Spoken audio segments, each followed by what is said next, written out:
ఇప్పుడే నేను ఒక పేపర్ చూపించాను అధ్యక్ష. జూన్లో సగటున రోజుకు హత్య. మేం చెప్పింది కాదు అధ్యక్ష. అధ్యక్ష నేనేమంటున్నానంటే భరోసాగా ఉండాలి, నగరంలో ఉన్న వాళ్ళు ఎక్కడ ఇబ్బంది పడకుండా ఉండాలి అంటే డెఫినెట్గా పోలీస్ సైడే కదా అధ్యక్ష చూస్తారు. మనం కాపాడాలంటే అందరం కూడా ఎక్కడ చూస్తాం అధ్యక్ష? చివరికి భార్యాభర్తల కొట్లాట ఏదో కూడా పోలీసు వాళ్ళకి ఫోన్లు చేస్తున్నారు అధ్యక్ష. అంత నమ్మకం విశ్వాసం అధ్యక్ష పోలీస్ మీద. అదే చెప్తున్నాం, డెఫినెట్గా పోలీస్ వైఫల్యం కాదు ప్రభుత్వ వైఫల్యమే అంటాను అధ్యక్ష నేను.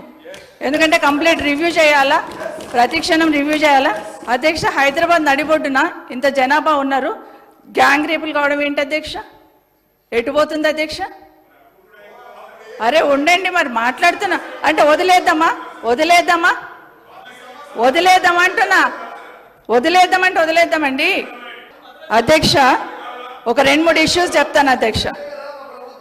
కాచిగూడలో జరిగిన ఇన్సిడెంట్ అధ్యక్ష, కొల్లాపూర్లో ఒక గిరిజన మహిళ మీద జరిగితే అధ్యక్ష అత్యాచారం జరిగితే వారం 10 రోజుల తర్వాత మేము వెళ్ళిన తర్వాత కానీ ఈ ప్రభుత్వం రియాక్ట్ కాలేదు అధ్యక్ష.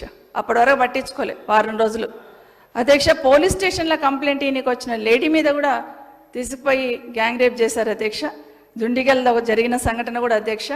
అన్నిటికన్నా ముఖ్యంగా అధ్యక్ష, మన మలక్పేటలో ఒక హాస్టల్ ఉంటుంది అధ్యక్ష, బ్లైండ్ స్కూల్.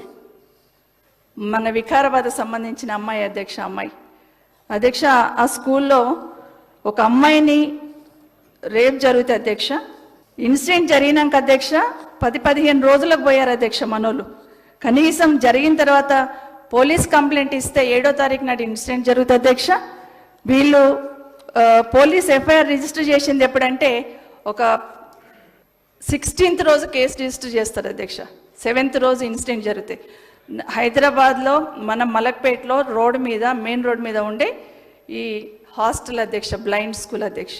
ఈ అమ్మాయి కూడా మన వికారాబాద్ సంబంధించిన అమ్మాయి అధ్యక్ష. ఎప్పుడు అధ్యక్ష? 24th ఆఫీసర్లు పోతారు అధ్యక్ష విజిట్కి, ఏం జరిగిందని తెలుసుకోవడానికి. ఇంత గోప్యంగా ఎందుకు ఉంచాలి అధ్యక్ష?